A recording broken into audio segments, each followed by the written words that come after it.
주 안에 사랑하는 우리 서울 영동의 성도 여러분, 하나님께서는 2021년이라는 새로운 해를 우리에게 선물로 주셨습니다. 우리가 믿음의 사람들이라면 한 가지 생각해야 할 신앙의 자세는 우리에게 당연한 것은 아무것도 없다는 것입니다. 하나님이 없는 사람들은 당연히 또 새로운 한 해가 왔거니라고 생각할지 모르지만, 우리들은 역사의 주인이신 하나님을 믿고 세상의 모든 역사가 알파요 오메가이신 하나님의 손에 있다는 것을 깨닫고 믿고 고백하는 사람들입니다. 그렇다면 2021년이라는 새로운 해도 하나님께서 뜻이 있으셔서 우리에게 허락한 한 해라는 것을 우리는 믿고 고백해야 할 것입니다. 그렇다면 하나님께서 왜 우리에게 이 새로운 해를 주셨을까요? 우리가 이 한 해를 어떻게 살아내야 하는 것일까요? 하나님의 사람 모세는 시편 90편에서 그래서 이렇게 기도했습니다. 우리에게 우리 날 계수함을 가르치사 지혜로운 마음을 얻게 하소서. 우리에게는 지혜로운 마음, 이 한 해를 살아갈 지혜가 필요합니다. 지난 한 해 우리는 코로나 팬데믹이라는 인류 역사상 한 번도 아마 경험해 보지 않았을 힘들고 어려운 시간들을 지나면서 이 세상에 지식이 폭발적으로 증가하고 과학 기술 문명이 이렇게 발달해 있으면서도 어쩌면 우리에게 지혜가 참 부족하다 하는 것을 뼈저리게 느낀 한 해였는지 모르겠습니다. 성경은 우리에게 지혜의 말씀들을 주고 계십니다. 이 성경 66권 전체가 하나님의 지혜를 우리에게 일깨워 주시는 말씀이고, 그 가운데도 구약 성경에서는 특별히 지혜서라고 하는 말씀들이 있지 않습니까? 욥기, 잠언, 전도서, 아가서, 그리고 지혜의 시편들, 이 시가서라고 하는 책은 근원적으로 지혜의 말씀들입니다.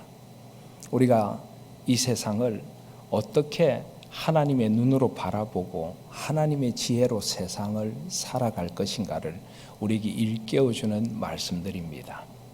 지식이 알의 문제라면 지혜는 삶의 문제입니다. 그런데 세상의 지식은 우리에게 바른 암도 주지 못합니다. 지식이 폭발적으로 증가했다라고 하지만은 어쩌면 지식의 양이 폭발적으로 증가했기 때문에 우리는 더 단편적인 지식을 가지고 세상을 바라보고 사는 존재가 되었는지 모릅니다. 이 세상의 큰 그림, 진짜 이야기를 듣고 깨달을 수 있는 지혜가 점점 사라져 갑니다. 하나님께서 창조하신 창조의 질서, 그 창조의 질서에 어떻게 부합하여 살아갈 것인가, 그것이 바로 지혜서가 우리에게 일깨워주는 말씀입니다. 그리고 우리가 세상에서 만나는 모든 일상의 삶의 자리들마다 그 참된 의미를 일깨워줍니다. 지혜서는 어떻게 보면 우리의 삶과 가장 밀접한 말씀입니다. 우리가 늘 살아가는 삶의 자리에서 맞닥뜨리는 일들, 우리가 어떻게 지혜롭게 생각하고 지혜롭게 세상을 바라보고 지혜롭게 말하고 지혜롭게 관계를 맺을 것인가, 이 모든 것을 우리의 창조주시고 세상의 창조 질서를 만드신 지혜의 근원이신 하나님께서 우리에게 하나하나 일깨워 주시는 것이 바로 이 지혜의 말씀입니다. 우리는 이런 시대를 지나며 정말 지혜가 필요하구나, 그리고 2021년이라는 새로운 한 해를 주신 하나님 앞에서 이 한 해를 어떻게 지혜롭게 살아갈 것인가, 다시 말씀 앞으로 돌아가 겸허히 무릎을 꿇고 하나님의 지혜에 귀를 기울여야 하겠습니다. 오늘 우리가 함께 듣는 하나님의 말씀은 시간에 대한 지혜입니다. 한 해를 시작하며 우리 날 계수함을 가르쳐 주시고 지혜로운 마음을 얻게 하소서 하는 마음으로 우리는 시간에 대하여 하나님께서 주시는 지혜의 말씀을 들어야 하고 이 말씀을 올 한 해 길로 삼아 살아가야 할 것입니다. 무엇보다 먼저 오늘 말씀은 모든 인류에게 보편적으로 적용되는 지혜의 법칙 하나를 우리에게 가르쳐 주십니다. 그것은 바로 3장 1절 말씀입니다. 범사에 기한이 있고 천하만사가 다 때가 있다는 것입니다. 이것은 모든 인류가 다 알고 있는 보편적인 법칙입니다. 모든 것에는 다 기한이 있습니다. 정해진 때가 있습니다. 그리고 천하만사에 다 정하신 하나님의 때, 삶의 시간의 때라는 것이 있습니다. 가만히 생각하면 모든 것은 시작이 있고 끝이 있습니다. 우리는 때로 영원할 것을 꿈꾸는 시간들도 끝이 날 때가 있죠. 그리고 우리 인생에는 좋은 시간이 있으면 힘들고 아픈 시간들도 분명히 있습니다. 꽃피는 봄이 있으면 꽃이 떨어지고 낙엽이 물들고 단풍이 물들고 낙엽이 떨어지는 가을도 반드시 있는 것입니다. 찌는 듯한 더위의 여름이 있으면 차가운 겨울 바람이 부는 시간들도 우리에게 있는 것입니다. 그래서 우리에게 바로 그런 보편적인 시간에 대한 진리를 일깨워 주시면서 우리가 자칫하면 착각하고 있을 시간의 진리 앞에서 우리의 마음을 일깨워 주십니다. 그래서 2절부터 8절까지 28가지의 때를 말씀하십니다. 왜 28가지일까요?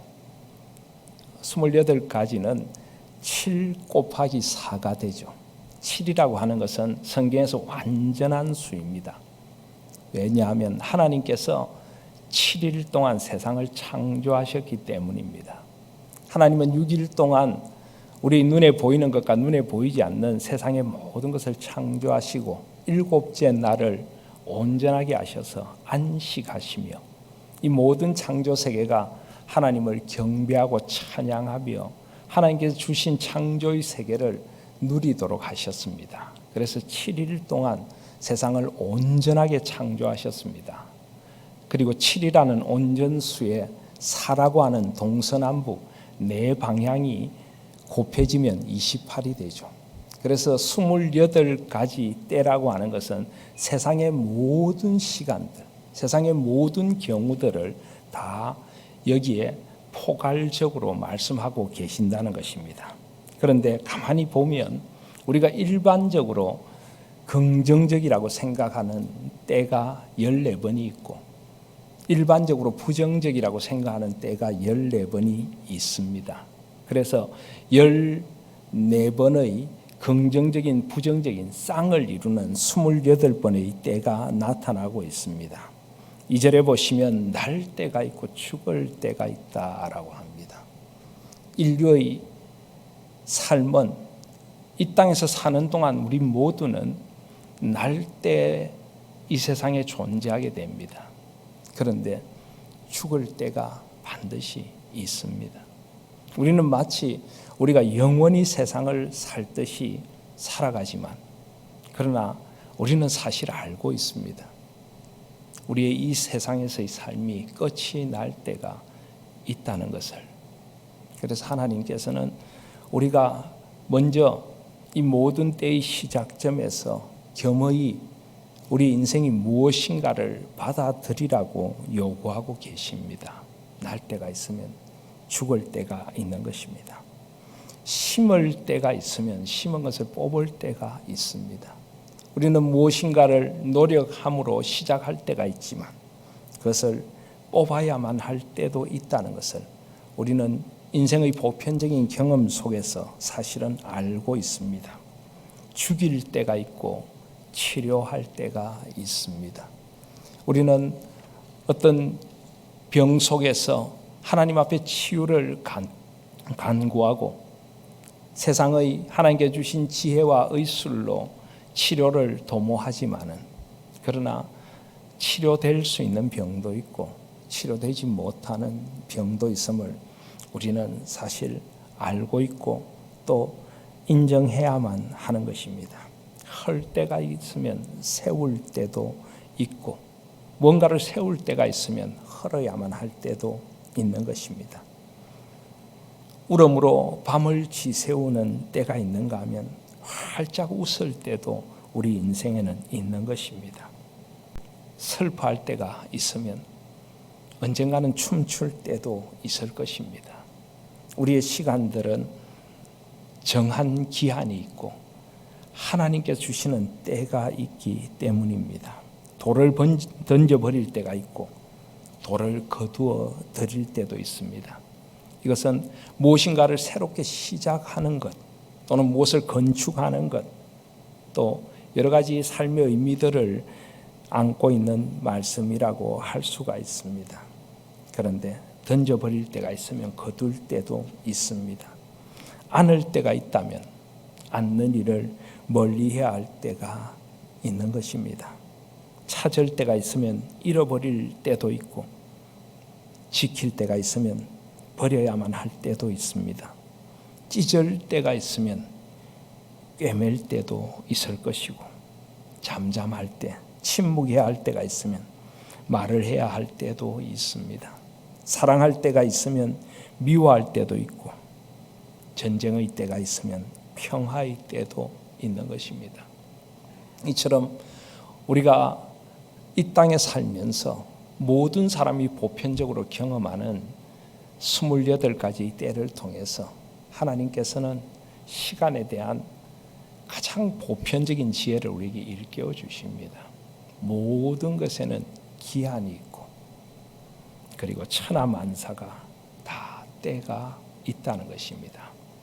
자, 그렇다면 이런 시간에 대한 보편적인 진리 앞에서 하나님께서는 우리에게 무슨 지혜를 주시고 싶으신 것일까요? 우리는 이런 보편적인 시간이라는 이 땅에서 주어진 한정된 삶의 자리에서 어떻게 살아가야 하는 것일까요? 일반적으로 하나님이 없는 사람들은 이런 시간의 법칙을 깨닫고 나면 둘 중에 하나에 빠집니다. 하나는 허무주의입니다. 내가 노력해봤자 무슨 소용이 있나? 다 끝이 날 것인데, 아무리 찾아봤자 잃어버릴 때가 있고, 치료해봤자 결국 죽고 말 것인데, 출생의 기쁨을 노래해봤자 죽음의 허무로 삼키우는 것이 아닐까?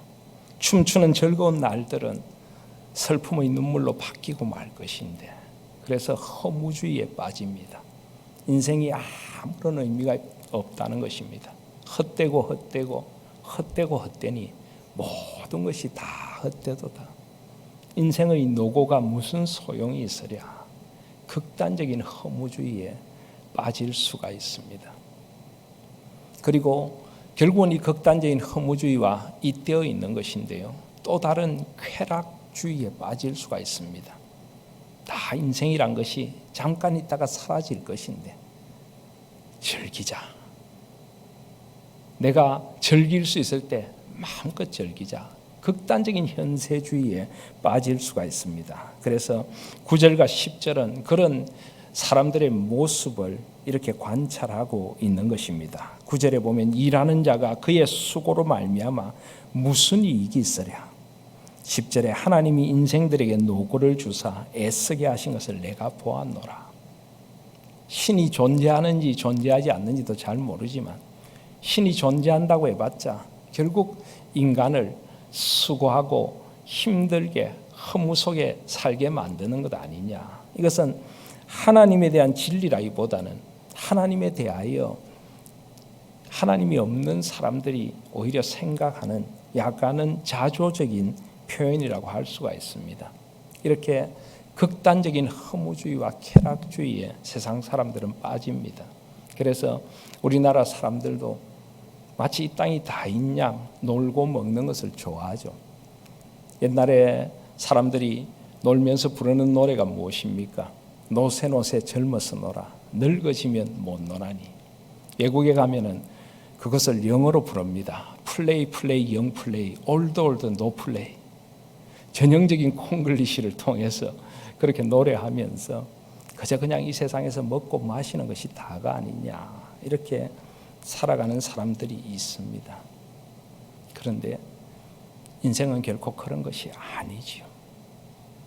그렇게 극단적인 허무에 빠지거나 쾌락에 빠져서 그리고 그렇지 않다고 할지라도 우리가 가진 인간의 이성과 사고와 생각들을 가지고 시간의 의미를 좀 더 깨닫고 이 세상을 조금 더 의미 있게 살려고 노력하는 사람들도 물론 많이 있습니다. 그러나 그것이 다 무슨 의미란 말입니까? 하나님께서는 그래서 이런 시간들을 통하여 우리가 시간의 주인이 누구이신가를 깨닫고 겸허히 하나님 앞에 돌아오기를 원하시는 것입니다. 하나님께서 우리에게 이러한 시간들을 주신 가장 큰 이유는 그래서 첫 번째로 시간 앞에 겸손하라는 것입니다. 시간의 주인이 내가 아닌 것을 깨달으라고 말씀하고 계시는 것입니다. 날 때가 있고 죽을 때가 있다라고 했는데 우리는 그 누구도 우리 날 때를 우리 마음대로 하지 못합니다. 나의 결정, 나의 선택 밖에 있는 문제입니다. 우리는 하나님으로부터 생명이 주어져서 이 땅에 존재하게 되었습니다.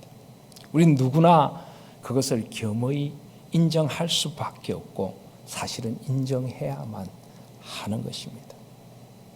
그리고 우리는 죽음의 때를 정할 수가 없습니다.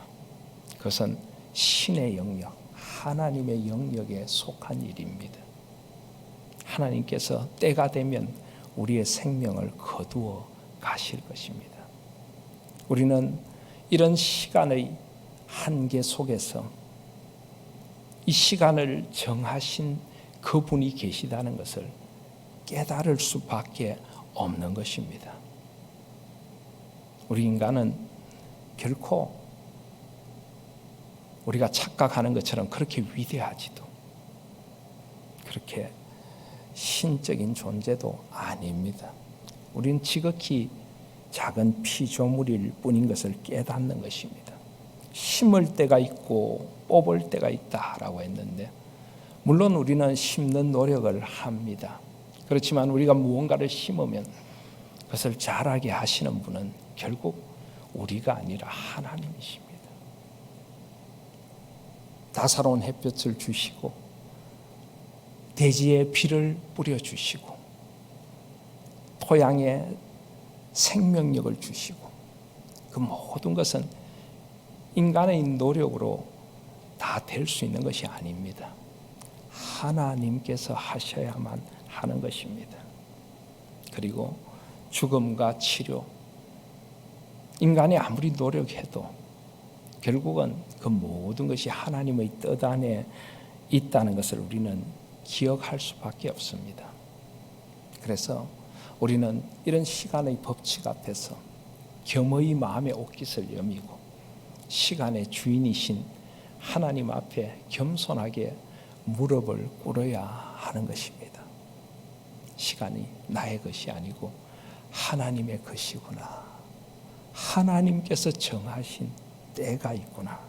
그래서 3장 1절에 범사의 기한이 있고 천하만사가 다 때가 있나니라고 하는데 이 기한이란 말과 때라는 말을 구약 성경을 가장 처음으로 번역한 70인역이라고 하는 그리스어 성경에는 이렇게 번역하고 있습니다. 여기 기한이라고 하는 것을 크로노스라는 것은 인간에게 주어진 흘러가는 시간이죠. 크로놀로지. 그리고 때라고 하는 것을 카이로스라고 합니다. 하나님의 시간입니다. 이 땅의 모든 시간들은 하나님께서 허락하셔서 시간의 주인이신 그분 안에서 흘러가는 것이고 그 모든 시간 가운데 하나님께서 찾아오시는 시간, 카이로스.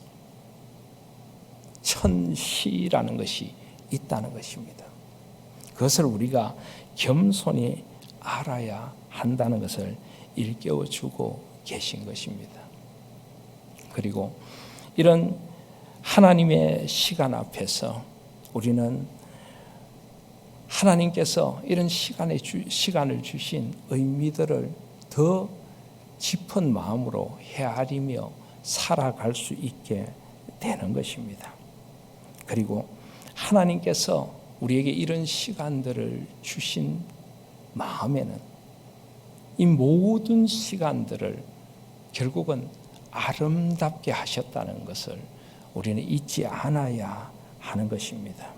11절에 보시면 하나님이 모든 것을 지으시되 때를 따라 아름답게 하셨고, 때를 따라 아름답게 하신 시간들입니다.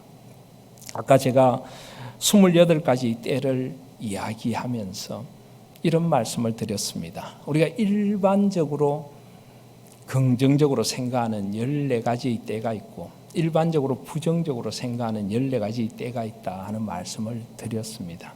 그래서 제가 왜 일반적이라는 말을 붙였을까요? 가만히 보면 이 모든 시간들은 하나님의 뜻하신 바 안에서 다 아름다운데 우리 인간들은 그것을 잘 깨닫지 못한다는 것입니다. 그래서 하나님께서 주신 지혜로 우리에게 주신 모든 시간들이 다 때를 따라 아름답다는 것을 깨달으라고 하나님께서는 우리에게 말씀하시는 것입니다. 생각해 볼까요? 날 때가 있고 죽을 때가 있다라고 하는데 우리는 날 때는 좋은 때라고 생각을 합니다. 그래서 아기가 태어나면 축하를 하고 기쁨에 겨워서 잔치를 벌입니다. 그런데 죽을 때는 우리는 슬픔의 시간이라고 생각을 합니다. 잃어버림, 상실의 시간. 그래서 우리는 슬픔의 눈물을 삼키며 이별의 아픔을 서로 위로하게 되는 것입니다. 물론 우리가 이 땅에 주어진 시간 속에서 해 아래 사는 인생이라 우리의 이별과 상실의 눈물은 지극히 당연한 인간성의 표현이라고 할 수 있지만 그러나 한 발 물러서서 하나님의 눈으로 다시 보면 사실은 날 때만이 아니라 죽을 때도 아름다운 것입니다. 어쩌면 죽음의 순간이 더 아름다울 수도 있는 것입니다. 우리가 이 땅을 어떻게 살다가 떠나가느냐에 따라서 우리는 죽음이 생의 끝이 아니라는 것을 잘 알고 있습니다. 죽음은 이 땅에서 생의 완성이고 이 땅에서 이 모든 죄와 수고를 거치고 영원을 향해 나아가는 관문이 됩니다. 하나님이 없는 사람들은 날 때는 아름답다고 생각하고 죽음의 때는 추하다고 생각하지만 하나님의 사람들은 생을 새로운 관점에서 보게 됩니다. 하나님의 눈으로 바라보면 그리고 영원의 눈으로 바라보면 어쩌면 출생의 때보다 죽음의 때는 더 아름다운 것입니다. 더 소중한 순간이 되는 것입니다. 심을 때만 아름다운 것 아닙니다. 심은 것을 뽑아야 할 때도 아름다울 수 있습니다. 죽일 때만 치료할 때만 아름다운 것이 아니라 치료가 되지 않는 순간도 우리에게는 아름다울 수 있는 것입니다. 사도 바울은 육체의 가시 사탄의 사자를 두고 하나님 앞에 기도했습니다. 이것이 내게서 떠나가게 하기 위하여 내가 3번 주께 간구하였더니 나에게 이르기를 내 은혜가 내게 족하도다. 이는 내 능력이 약한 데서 온전해짐이라 하신지라. 그러므로 도리어 크게 기뻐함으로 나의 여러 약한 것들에 대하여 자랑하리니 이는 그리스도의 능력이 내게 머물게 하려 함이라. 치료의 순간만 아름다운 것이 아닙니다. 치료되지 못함도 하나님의 뜻일 수 있습니다. 그 치료되지 못함을 통하여 우리는 하나님 앞에 더 겸손히 무릎 꿇고 육체의 가시를 안고 나의 약함으로 인해서 내 속에 하나님의 역사하심이 나타나고 나의 연약의 짐을 통하여 하나님의 크심이 더 드러날 수 있다면 우리는 치료의 순간만 노래할 것이 아니라 치료되지 못함의 은혜도 노래할 수 있는 것입니다. 웃을 때만 좋은 것 아닙니다. 울음의 때도 우리에게는 좋은 것입니다. 어쩌면 우리가 더 많이 울어야 우리 영혼이 더 맑아질지도 모릅니다. 하나님 앞에서 우리 존재의 가벼움을 깨닫고 깊은 울음으로 하나님께 더 깊이 나아갈 때 우리는 비로소 하나님의 은혜로 깊어질 수 있는 것 아니겠습니까? 춤출 때만 좋은 것이 아니라 슬픔의 눈물은 우리를 더 성숙하게 해줄 수가 있는 것입니다. 찾을 때만이 아니라 잃어버림을 통하여 우리는 생의 참된 소중함을 깨닫게 되는 것입니다. 말할 때만이 아니라 침묵할 때 우리는 하나님의 뜻을 더 깊이 듣게 되고 그 침묵 속에서 하나님과의 깊은 교제 앞으로 나아갈 수가 있는 것입니다. 이 세상에 때들이 하나님께서 때를 따라 아름답게 하셨다는 것을 우리는 기억할 필요가 있습니다. 물론 이 28가지 때가 그 자체로 다 아름다울 수는 여전히 없습니다. 평화의 때만 좋고 전쟁의 때도 좋다라고 우리는 함부로 말할 수 없습니다. 그러나 인간이 다 청량할 수 없는 하나님의 신비가 분명히 있는 것입니다. 전쟁은 인간의 죄악된 본성, 비뚤어진 탐욕, 잔인함, 폭력성, 그리고 집단적인 광기에 의해서 벌어지는 결코 좋은 것일 수 없지만은 그러나 인간이 만들어낸 이 죄와 이 타락 안에서 우리는 결국 하나님을 바라볼 수밖에 없습니다. 제1차, 제2차 세계대전을 겪으면서 어떤 이들은 인간에 대한 지극한 허무주의로 나아갔지만은 그러나 비관주의로 나아갔지만은 그러나 어떤 이들은 하나님 앞에 무릎 꿇고 하나님께서 계시지 않는 인간이 얼마나 잔인할 수 있는가를 깨닫고 하나님 앞으로 나아갈 수밖에 없었습니다. 이 시대가 광기에 의해서 잘못된 곳으로 흘러갈 때 하나님께서 이 시대를 깨우시고자 일으키시는 어떤 일들이 허용하시는 일들이 있는 것입니다. 그렇다면 우리는 이 모든 때를 하나님의 눈으로 바라보면서 이 모든 시간들을 하나님의 눈으로 새롭게 보아야 하는 것입니다. 그래서 여기 아름답게 하셨고 하는 말은 원어적으로 하면은 적절하게 하셨고 라는 뜻으로도 볼 수가 있는 것입니다. 이 모든 때가 우리에게 필요하다는 것입니다. 그리고 하나님께서는 한 걸음 더 나아가 이런 시간들을 통하여 우리에게 영원을 사모하는 마음을 주십니다. 이 세상의 모든 것이 때가 있고 기한이 있기에 우리는 이 세상 넘어 영원을 꿈꾸게 됩니다. 우리에게 주어진 것이 만약 끝이 없이 계속된다면 우리는 영원을 꿈꿀 수가 없겠지요. 아니 영원이 아니라 무슨 의미가 있겠습니까? 아무리 좋은 일인들. 그러나 하나님께서는 기한을 정하시고 때를 정하셨어요. 우리를 겸손하게 하시고 때를 따라 적절하게 하셔서 우리를 이제는 이 때에 넘어 영원한 하나님을 바라보게 하고 영원을 사모하는 마음을 주시는 것입니다. 사랑하는 성도 여러분,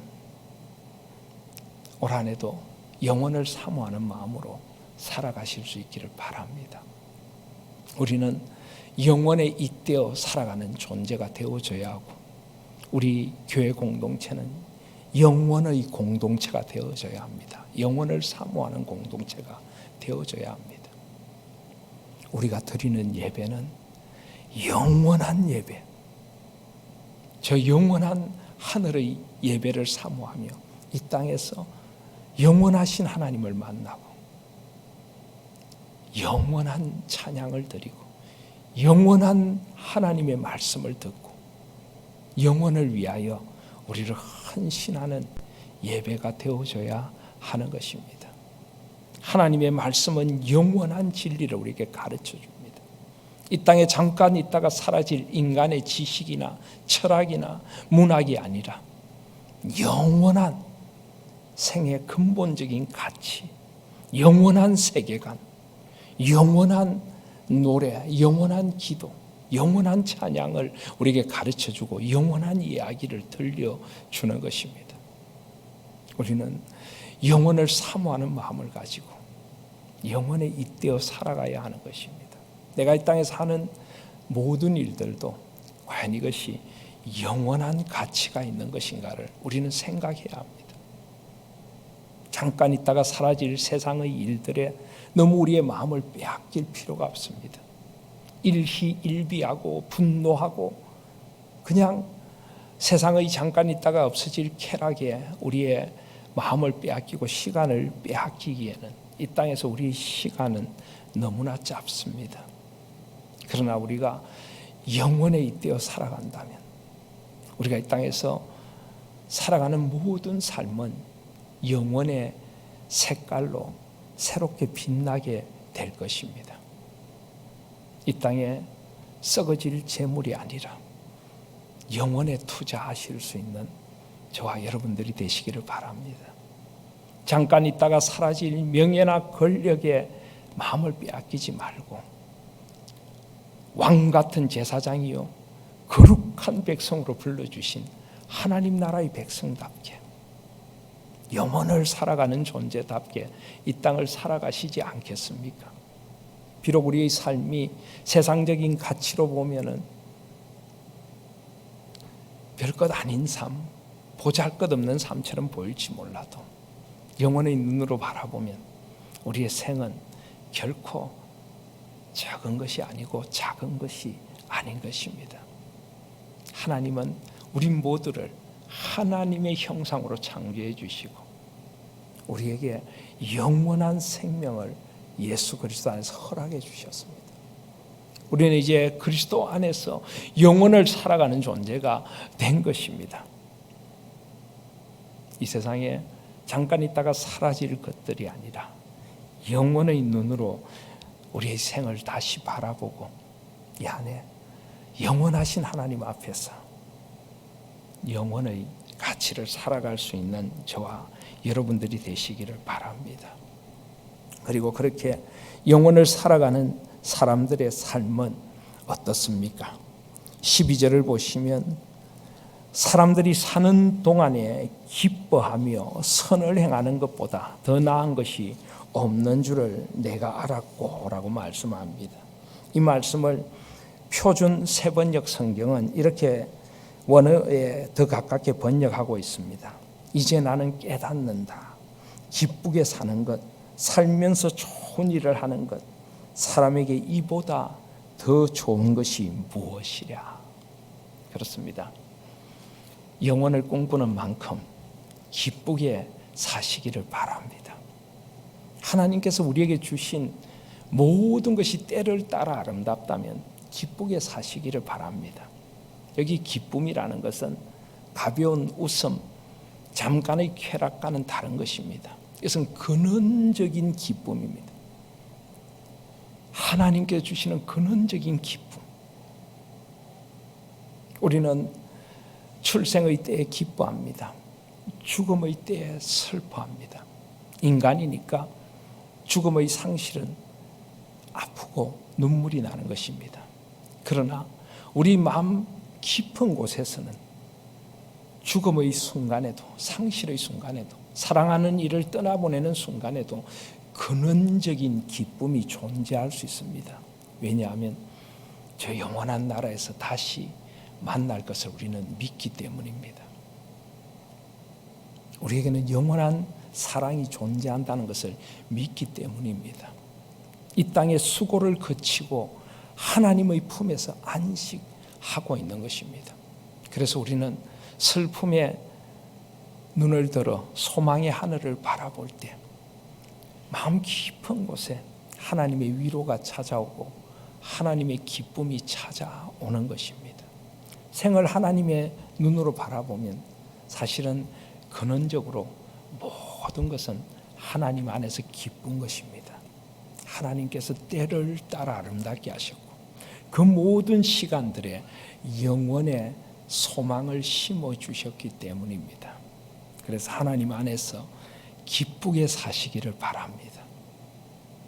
우리는 허무주의에 빠질 수가 없습니다. 잠깐의 세상의 쾌락주의에 빠질 수가 없는 것입니다. 하나님 안에서 영원한 기쁨을 누리며 살아가시는 한 해가 되시기를 바랍니다. 그리고 선을 행하십시오. 하나님의 나라를 위하여 영원한 가치가 있는 삶을 살아가시라는 것입니다. 내가 어떻게 사는 것이 영원에 잇대어 살아가는 것일까? 어떻게 사는 것이 저 영원한 시민권을 가진 사람답게 살아가는 것일까? 하나님의 나라는 먹는 것과 마시는 것이 아니요 오직 성령 안에서 우리가 누리는 의와 평강과 희락의 나라입니다. 하나님의 나라를 위하여 우리는 이 땅을 살아가야 합니다.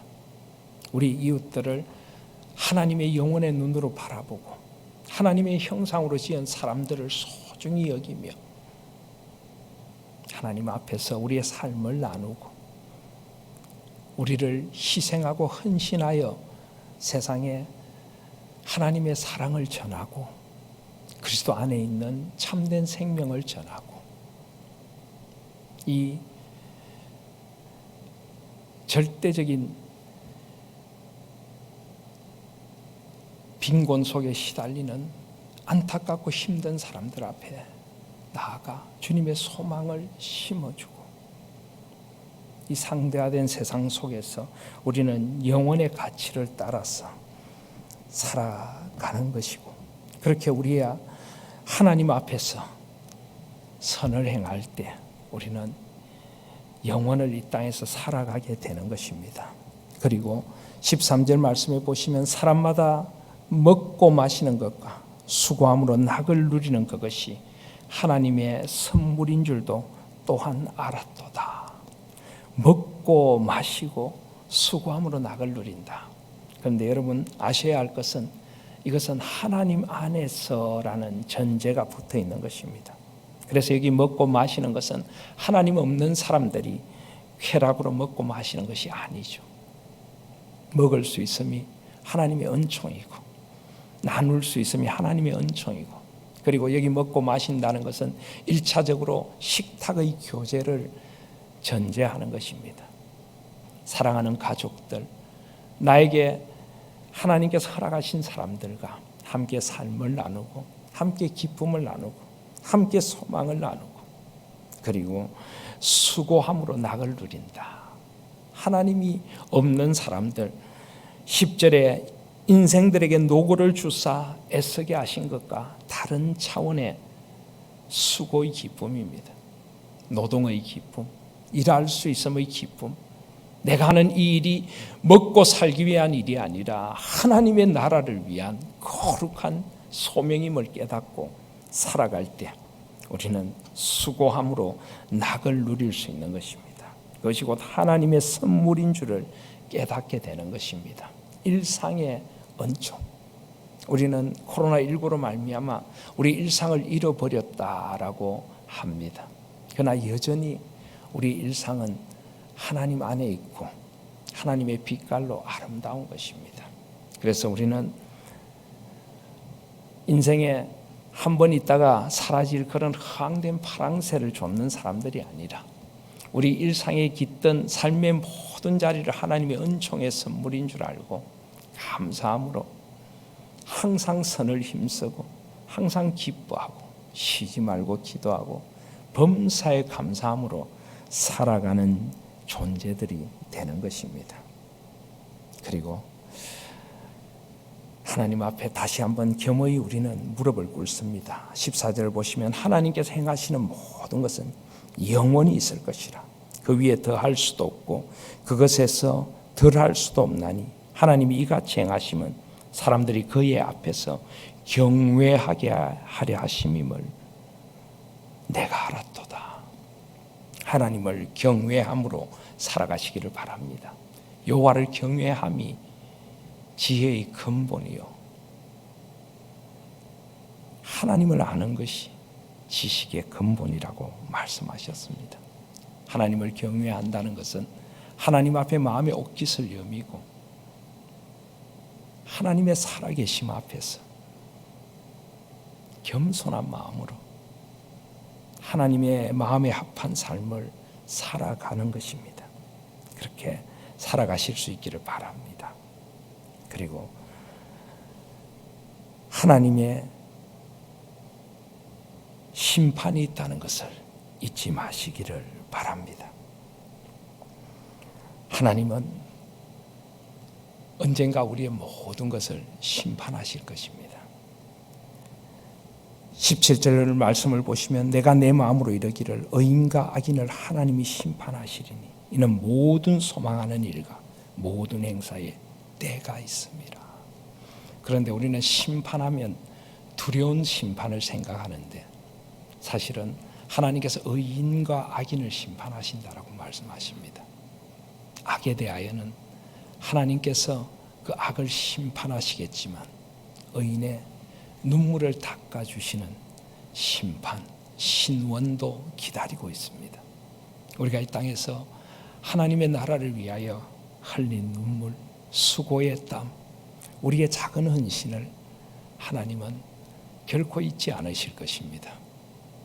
지극히 작은 자에게 냉수 한 그릇 베푼 것을 내게 한 것이라고 말씀하시는 하나님의 신원이 우리를 기다리고 있음도 잊지 마시기를 바랍니다.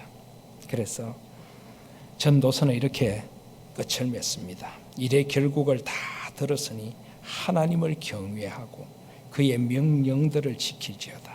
이것이 모든 사람의 본분이니라. 하나님은 모든 행위와 모든 은밀한 일을 선악간에 심판하시리라. 하나님 앞에 설 그날을 생각하며 영원을 사모하며 영원을 사모하는 공동체로 이 한 해를, 아니 우리에게 남은 생애 시간들을 아름답게 살아가실 수 있는 저와 여러분들, 우리 서울 영동의 공동체가 되실 수 있기를 주님의 이름으로 소원드립니다. 아멘. 기도드리겠습니다. 아버지 하나님, 오늘 시간의 의미를 깨닫게 해주시고 시간의 지혜를 알게 해주신 하나님의 은총을 찬양합니다. 범사에 기한이 있고 천하만사가 다 때가 있음을 깨닫게 해주시고 하나님이 모든 것을 지으시되 때를 따라 아름답게 하신 그 은총을 찬양하며 생의 모든 시간들을 영원에 잇대어 살아갈 수 있는 저희들 영원의 공동체가 되게 하여 주시옵소서. 하나님 안에서 사는 동안에 기뻐하게 하여 주시고 선을 행하기를 잊지 않고 하나님 앞에서 사랑하는 이들과 먹고 마시고 수고함으로 낙을 누릴 수 있는 저희들의 일상이 되어지게 하여 주시고 우리 하루하루가 영원에 잇대어 살아갈 때 하나님 앞에 서는 그날 하나님께서 우리의 눈에 눈물을 닦아주시고 우리의 수고의 땀을 닦아주실 것을 믿습니다. 지극히 작은 자 하나에게 죽게 하듯 살아갈 수 있는 저희들이 되게 하여 주시옵소서. 예수 그리스도의 이름으로 기도 올립니다. 아멘.